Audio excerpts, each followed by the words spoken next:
Assalamualaikum warahmatullahi wabarakatuh.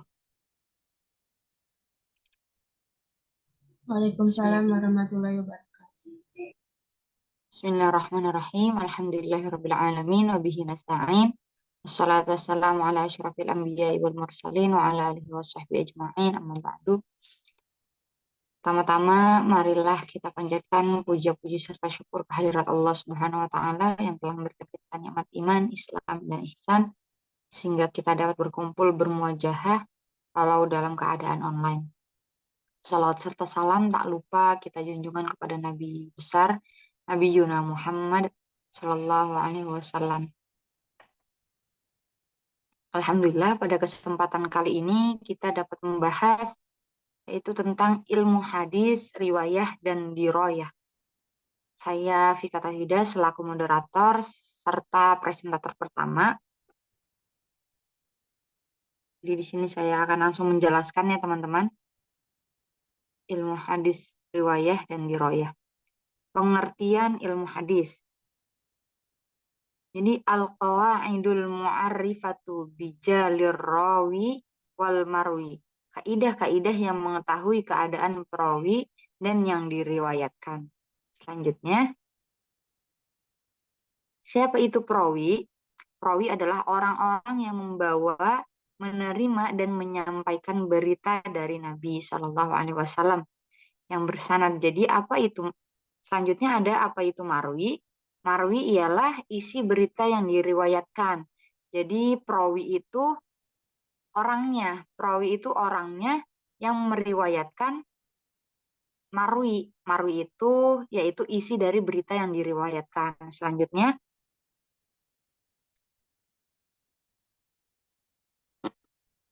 contoh hadis yaitu haddatsana, ada muhaddatsana syu'batu.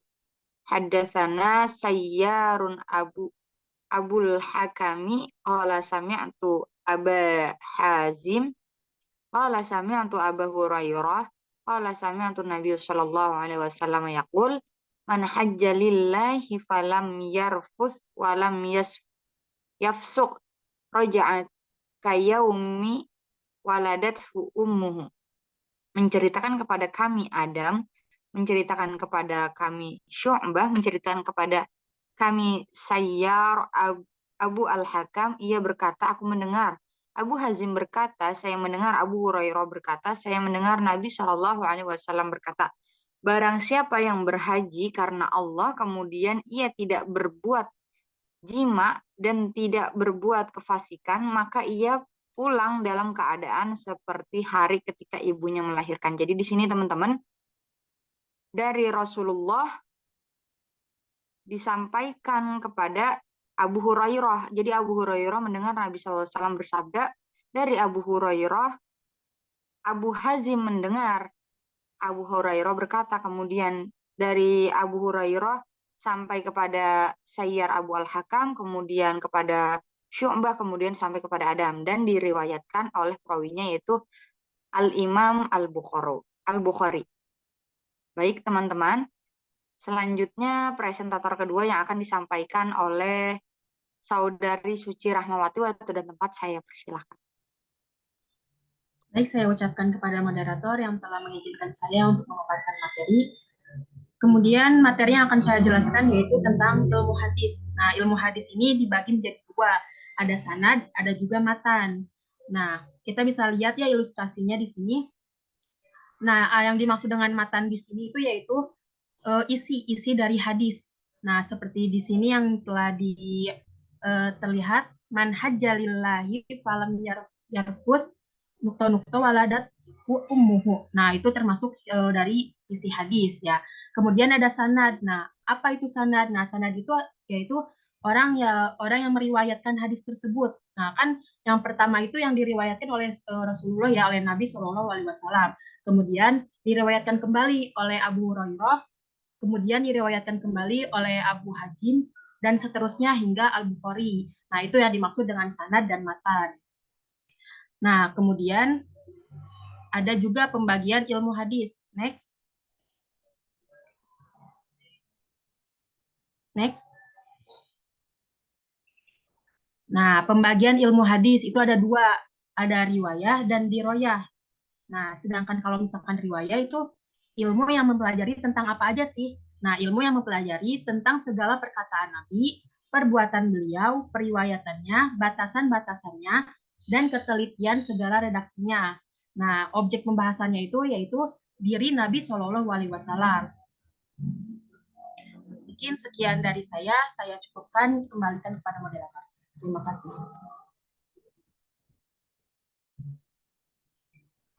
Baik, terima kasih kepada Saudari Suci Rahmawati. Selanjutnya presentator ketiga yaitu Saudari Suci Jauharah Amani. Waktu dan tempat saya persilahkan.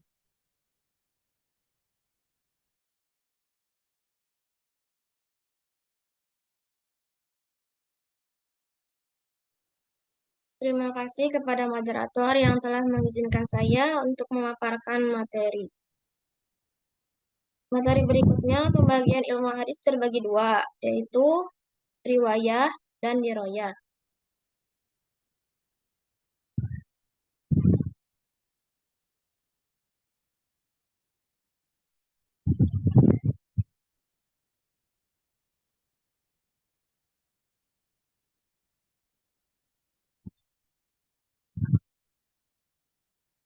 Diroyah yaitu ilmu yang mempelajari tentang hakikat periwayatan, syarat hakikat periwayatan, contohnya memindahkan berita dan menyandarkannya pada orang yang membawa berita.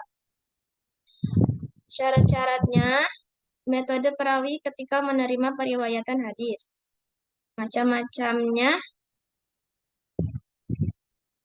apakah periwayatan bersambung atau terputus, hukum-hukumnya yaitu diterima atau ditolaknya, keadaan para perawi dan syarat-syarat mereka. Contohnya sifat perawi dan biografinya. Macam-macam periwayatan yaitu bentuk pembukuannya.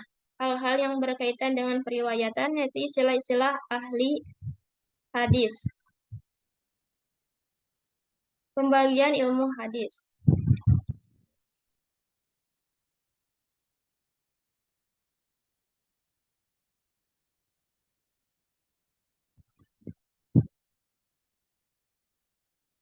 Input meliputi objek pembahasan, penelitian sanad dan matan.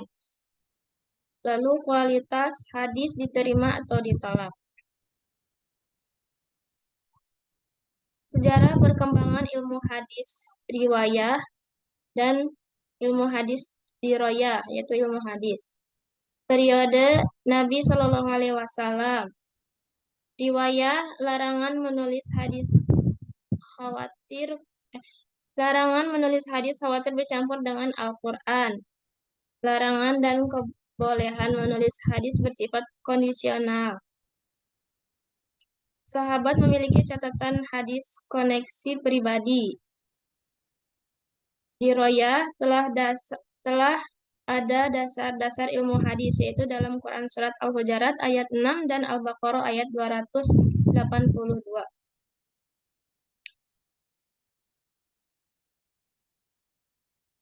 Sekian dari saya kembalikan kepada moderator.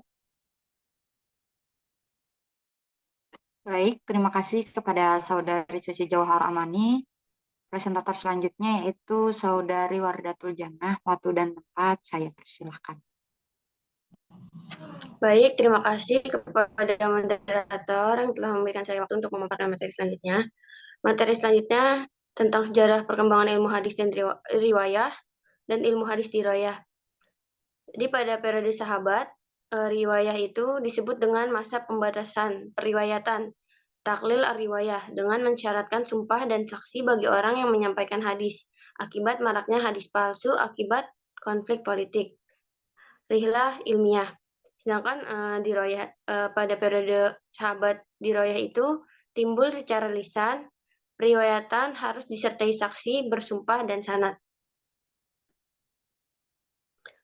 Lalu secara perkembangan ilmu hadis riwayat dan diroyah selanjutnya itu ada pada masa periode tabi'in. Kalau pada masa periode tabi'in, riwayah itu hadisnya ditulis dan dibukukan secara resmi atas perintah Khalifah Umar bin Abdul Aziz. Lalu tokoh ulama yang melakukannya adalah Ibnu Syihab Az-Zuhri. Model kitab-kitab hadis yang muncul, Muwatta, Musannaf, Musnad. Lalu penulisan hadis masih bercampur dengan perkataan dan fatwa sahabat. Sedangkan diroyahnya itu timbul secara tertulis tetapi belum terpisah dengan ilmu lain. Lalu penulisan ilmu hadis bergabung dengan ilmu fiqh dan usul fiqh. Seperti kitab Al-Um dan Ar-Risalah karya Imam Asy-Syafi'i.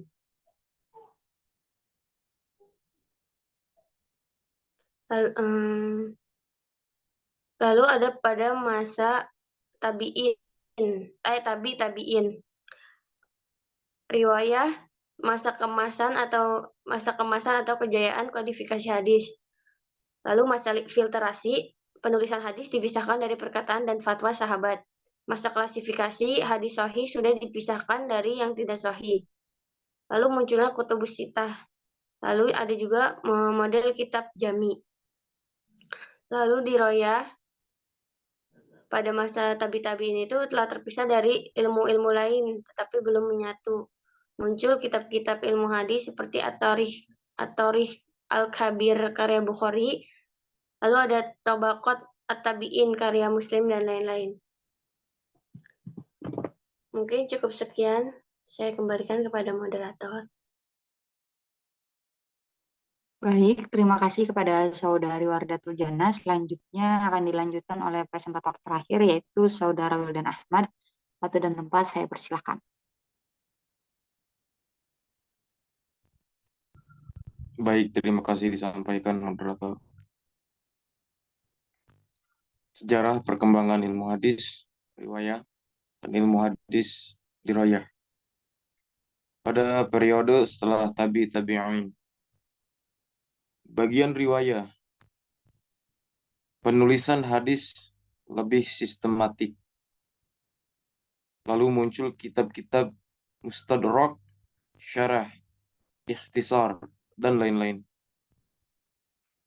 Pada bagian dirayah, berdiri sendiri sebagai ilmu hadis. Lalu kitab ilmu hadis yang pertama, Al-Muhaddis Al-Fasil Baina Ar-Rawi wa Al-Wai karya Rama Hurmuzi.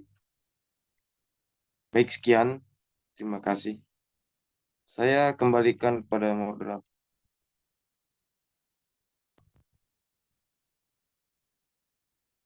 Baik, terima kasih kepada Saudara Wildan Ahmad. Selanjutnya yaitu sesi tanya jawab dari teman-teman sekalian. Apakah ada yang ingin bertanya?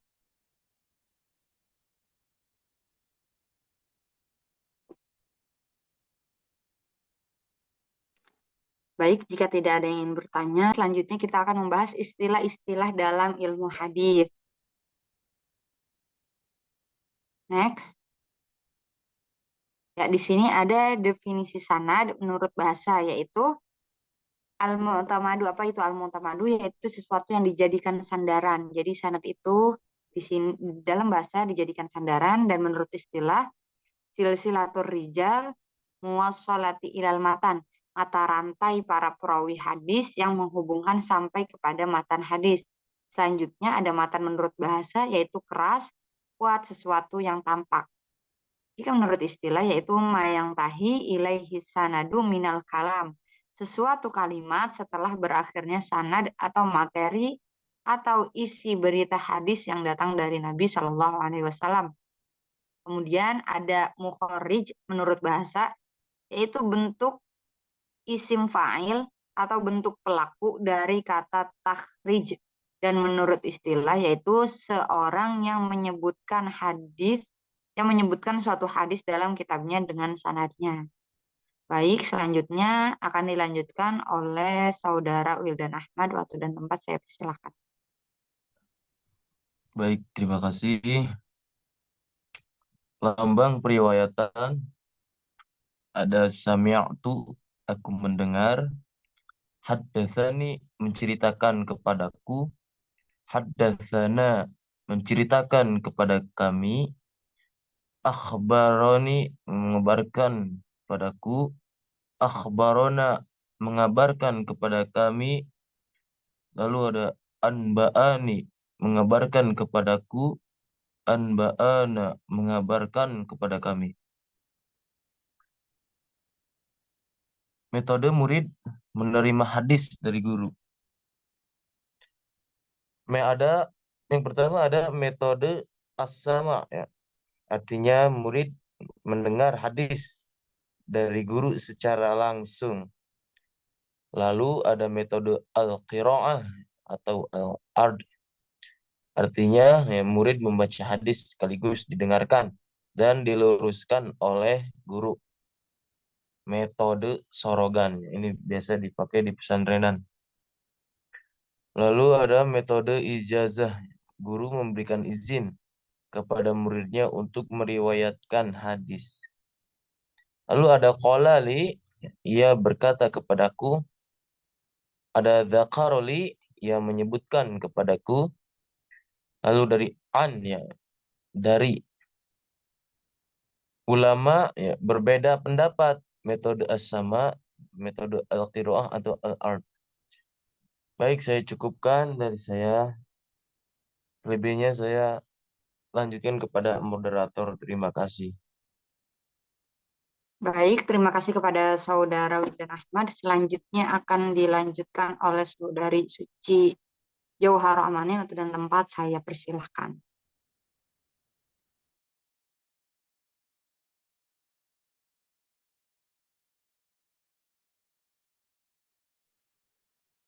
Terima kasih kepada moderator yang telah mengizinkan saya untuk memaparkan materi. Berikutnya ini adalah contoh dari hadis. Hadasana Muhammad bin Musanna, hadasana Abu Ahmad Zubairiyu, hadasana Umar bin Sa'id bin Abi Husain qala hadasani Atha bin Abi Robahin an Abi Hurairah radhiyallahu anhu anin Nabi sallallahu alaihi wasallam qala ma anzalallahu da'an illa anzalahu shifaa'a rawahul Bukhari. Menceritakan kepada kami Muhammad bin Al-Musanna, menceritakan kepada kami Abu Ahmad Az-Zubairi, menceritakan kepada kami Umar bin Sa'id bin Abi Husain, dan berkata menceritakan kepadaku Aqha bin Abi Rabbah dari Abu Hurairah radhiyallahu anhu dari Nabi Shallallahu alaihi wasallam, beliau bersabda, Allah tidak menurunkan penyakit kecuali menurunkan juga penawarnya. Hadis riwayat Bukhari nomor hadis 5678. Sekian yang dapat saya sampaikan, saya kembalikan kepada moderator. Baik, terima kasih kepada Saudari Suci Jauhar Amani. Selanjutnya akan dilanjutkan oleh Saudari Wardatul Jannah. Waktu dan tempat saya persilahkan. Baik, terima kasih kepada moderator yang telah mengizinkan saya untuk memaparkan materi. Di sini ada ilustrasi tentang matan, sanad, dan mukharrij. Di sini ada Bukhari, itu mukharrij. Bukhari mendengar dari Muhammad bin Musanna, lalu Muhammad bin Musanna itu mendengar dari Abu Ahmad Zubairi, lalu Abu Ahmad mendengar dari Umar bin Sa'id bin Abi Husain, lalu Umar bin Sa'id mendengar dari Atha bin Abi Rubah, lalu Atha mendengar dari Abi Hurairah, dan Abi Hurairah mendengar dari Nabi Shallallahu Alaihi Wasallam, yang isi hadisnya itu ma'anzalallahu da'an illa anzalalahu shifaan, yaitu shifa itu sebagai matan hadis. Mungkin cukup sekian, saya kembalikan kepada moderator. Baik, terima kasih kepada Saudari Wardatul Jannah. Selanjutnya presentator terakhir yaitu Saudari Suci Rahmawati. Waktu dan tempat saya persilakan. Baik, saya ucapkan kepada moderator. Selanjutnya itu ada definisi-definisi, yaitu yang pertama sahabat, atau bahasa Arabnya itu disebut sohabatun. Menurut bahasa diambil dari kata as-sohabatu yang bermakna as-suhbatu, berarti persahabatan. Sedangkan istilah orang yang bertemu dengan Nabi dalam keadaan beragama Islam dan mati dalam Islam sekalipun dipisah murtad di tengah-tengah. Nah, selanjutnya ada tabi'in atau tabi'ina. Menurut bahasa bentuk jamak dari kata tabi'i atau tabi' yang berarti orang yang mengikuti atau berjalan di belakang. Nah, menurut istilah orang muslim yang bertemu dengan seorang sahabat dan mati dalam keadaan beragama Islam. Nah, kemudian yang terakhir ada tabi'in. Menurut bahasa itu artinya pengikut tabi'in. Nah, menurut istilah orang muslim yang bertemu dengan seorang tabi'in dan mati dalam keadaan beragama Islam. Mungkin sekian dari saya kembalikan kepada moderator. Terima kasih. Baik, terima kasih kepada Saudari Suci Rahmawati. Apakah ada pertanyaan tentang istilah-istilah yang ada dalam hadis? Baik, jika tidak ada, saya cukupkan. Kurang lebihnya mohon maaf. Wabillahi taufiq wal hidayah. Wassalamualaikum warahmatullahi wabarakatuh. Waalaikumsalam warahmatullahi wabarakatuh.